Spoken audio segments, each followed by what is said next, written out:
Indian history বুলি ক'লে আমি হৰ্ষবৰ্ধনৰ কথা এটা উল্লেখযোগ্য গুৰুত্বপূৰ্ণ হৈ যায়। তাৰ ওপৰত কুৱেশ্যন অহাৰ প্ৰায় দেখিবলৈ পোৱা যায় হৰ্ষবৰ্ধনৰ যোনটো টপিক।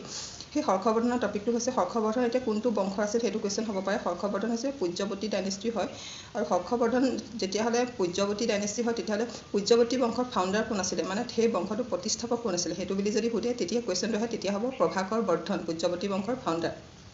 এতিয়া হৈছে সেই প্ৰভাকৰ বৰ্ধন হৈছে হৰ্ষবৰ্ধনৰ দেউতা। হৰ্ষবৰ্ধনৰ আৰু এজন ভাতৃ আছিলে, জ্যেষ্ঠ ভাতৃ, সেইজন হৈছে ৰাজ্যবৰ্ধন, আৰু এগৰাকী ভনীয়েক আছিলে, সেই ভনীয়েকগৰাকী হৈছে ৰাজ্যশ্ৰী। ৰাজ্যশ্ৰীক বিয়া দিছিলে। এইটো আমি ষ্টৰী নিচিনাকৈ অলপ পঢ়িবলৈ বিচাৰিছোঁ যাতে আমি অলপ কনচেপ্টটো ক্লিয়াৰ হ'লে আমি টাচ কৰি আহিব পাৰোঁ। ৰাজ্যশ্ৰীক এতিয়া বিয়া দিছিলে কনৌজলৈ, কনৌজৰ ৰজা গ্ৰহবৰ্মন, আৰু সেই কনৌজতে শেষত গৈ হৰ্ষবৰ্ধনে ৰাজধানীত মানে কেপিটেল তাতে পাতিছিলে কনৌজত।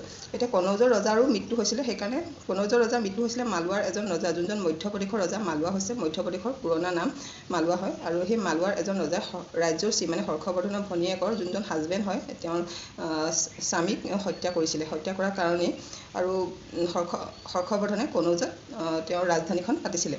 এতিয়া হৰ্ষবৰ্ধনৰ ওপৰত কুৱেশ্যন আহিব পাৰে যে হৰ্ষবৰ্ধনৰ ৰাজত্ব কালত তেওঁৰ দৰবাৰৰ কবি কোন আছিলে। তেওঁৰ দৰবাৰৰ কবি আছিলে বাণভট্ট, যাক আমি চৰ্থমত কিছুমানে বাণা বুলিও কয়।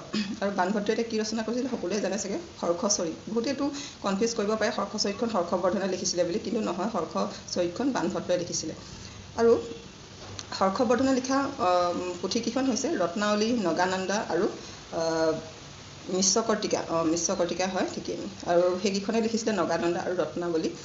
এতিয়া হৰ্ষবৰ্ধনৰ ওপৰত যদি সেইকেইটা কুৱেশ্যন আহিব পাৰে যে হৰ্ষবৰ্ধনৰ কেপিটেল কি, কনৌজ হ'ব, হৰ্ষবৰ্ধন কোনটো বংশৰ পৰা বিলংছ কৰিছিলে, তেওঁ পুৰ্যৱতী বংশৰ হয়। আৰু এতিয়া হৰ্ষবৰ্ধনৰ সমসাময়িক ৰজা কোন আছিলে সেইটো যদি আহে কুৱেশ্যনটো তেতিয়া হ'ব অসমৰে এজন ৰজা, তেওঁ হৈছে ভাস্কৰ বৰ্মন, যোনজন বৰ্মন বংশৰ আছিলে। তেওঁ অসমৰ ৰজা বৰ্মন বংশৰ, সেইজন হৈছে ভাস্কৰ বৰ্মন, যাক আমি কুমাৰ ৰজা বুলি কোৱা হয়, হৰ্ষবৰ্ধনৰ কণ্টেম্পৰেৰী হৈ যায়। তো সেইকেইটা কুৱেশ্যন, হৰ্ষবৰ্ধনৰ কবি কোন আছিলে তেওঁৰ ৰাজসভাৰ, সেইজন হৈছে বাণভট্ট, যেনেকৈ বাণভট্টই হৰ্ষচৰিত লিখিছিলে। হৰ্ষবৰ্ধন কোনটো বংশৰ পৰা বিলংছ কৰিছিলে, তেওঁ হৈছে পুৰ্যৱতী ডাইনেষ্টি, তেওঁৰ ৰাজধানী ক'ত পাতিছিলে, কনৌজত, তেনেকুৱাবিলাক কুৱেশ্যনে ইম্পৰ্টেণ্ট হৈ যায়। চ' এইখিনি আছিলে। অ'কে, বাই।